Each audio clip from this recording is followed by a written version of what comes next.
नमस्कार, मी सर्वांचं स्वागत करतो हवामान अपडेट या आपल्या यूट्यूब चॅनलवरती. मी नेताजी जाधव. आपण पाहणार आहोत 3 फेब्रुवारीचा संपूर्ण महाराष्ट्र राज्याचा हवामानाचा अंदाज. कालच्या व्हिडिओमध्ये सांगितलं होतं की 2, 3 आणि 4 फेब्रुवारीला राज्याचा उत्तरेचा भाग जो असेल त्या ठिकाणी पाऊस होईल.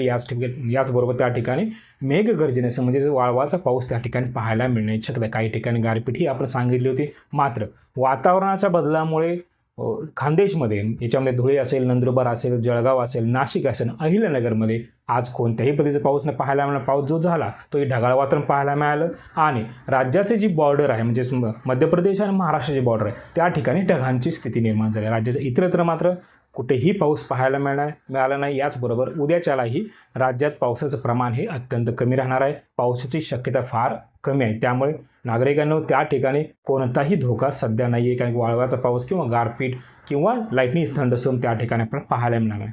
फक्त मात्र काही ठिकाणी ढगाळ वातावरण पाहायला मिळू शकतं. याचबरोबर जळगाव धुळेचा पश्चिम भाग असेल आणि नाशिक जिल्ह्याचा पश्चिमचा 1 ते 2 गावामध्येच किंवा थोड्याशाच विभागापुरता ढगाळ वातावरण तयार होईल. हलके थेंब पाहायला मिळू शकतात. सर्वप्रथम लेटेस्ट सॅटेलाईट इमेजनुसार जर आपण पाहिलं तर 2 तारखेला म्हणजे आज एक WD उत्तर भारतामध्ये दाखल झाला. हा WD मध्यम स्वरूपात असल्यामुळे उत्तर भारतातील बहुतांश भागामध्ये त्या ठिकाणी जे हिमालयाच्या रांगा असतील त्या ठिकाणी हलक्या स्वरूपाचा पाऊस पाहायला मिळाला. याचबरोबर 5 फेब्रुवारीला अजून एक WD उत्तर भारतामध्ये दाखल होण्याची दाट शक्यता आहे.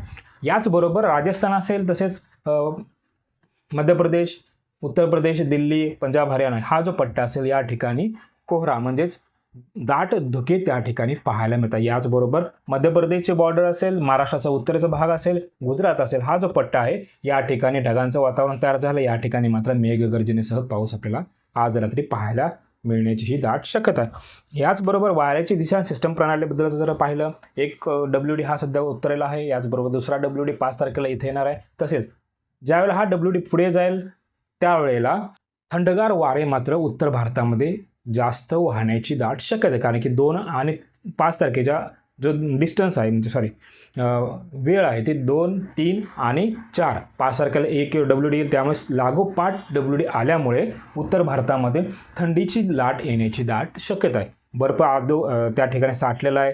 त्या बर्फावरती अजून बर्फ पडेल आणि त्याच्यानंतर हलक्या पावसाचे त्या ठिकाणी शक्यता आहे. ज्यावेळेला हलका पाऊस पडेल त्यावेळेला उत्तरेकडून थंडगार वारे दक्षिण वाहेल आणि या ठिकाणी अतिशय जास्त प्रमाणामध्ये थंडी पाहायला मिळण्याची शक्यता आहे. याचबरोबर बंगालच्या उपसागरामधून जे वारं येते ते वारं भारताच्या राज्याच्या दक्षिण भागापासून अरबी समुद्रात जाते आणि अरबी समुद्रात जे वारं असेल ते वारं उत्तरेला जाते. त्यामुळे मध्य भारताचा जो भाग असेल या ठिकाणी ढगांची स्थिती निर्माण झाली. राज्यामध्ये मात्र पाऊस ठिकाणी ढगांची स्थिती फार कमी आहे. याचबरोबर IMDच्या म्हणजे हवामान खात्याच्या अंदाजानुसार जर आपण पाहिलं तर धुळे असेल, नंदुरबार असेल, जळगाव असेल, नाशिक, तिथे संभाजीनगर, जालना, परभणी आणि अहिल्यानगर या ठिकाणी लाईटनिंग थंडरस्टॉर्मच्या काही प्रमाणामध्ये ॲक्टिव्हिटी होण्याची शक्यता IMDने व्यक्त केली आहे म्हणजे हवामान खात्याने सांगितलं आहे. मात्र आपल्या अंदाजानुसार जर पाहिलं तर एवढ्या विभागापर्यंत होणार नाही. मात्र काही ठिकाणी तुरळक स्वरूपाचा पाऊस पाहायला मिळू शकतो. राज्याचा इतरत्र भाग म्हणजेच कोकण संपूर्ण किनारपट्टी असेल, पश्चिम महाराष्ट्र, मराठवाडा, विदर्भ हा संपूर्ण भाग मात्र कोरडा राहण्याची दाट शक्यता आहे. त्या ठिकाणी कोणत्याही पद्धतीचा पाऊस आपल्याला पाहायला मिळणार नाही. तर हे होतं येणाऱ्या 24 तासात राज्याचं हवामान अपडेट. जर आता आपण हवामान अपडेट या यूट्यूब चॅनल सबस्क्राईब जर केलं नसेल तर कृपया सबस्क्राईब करा. बेल आयकॉन नक्की करा. धन्यवाद.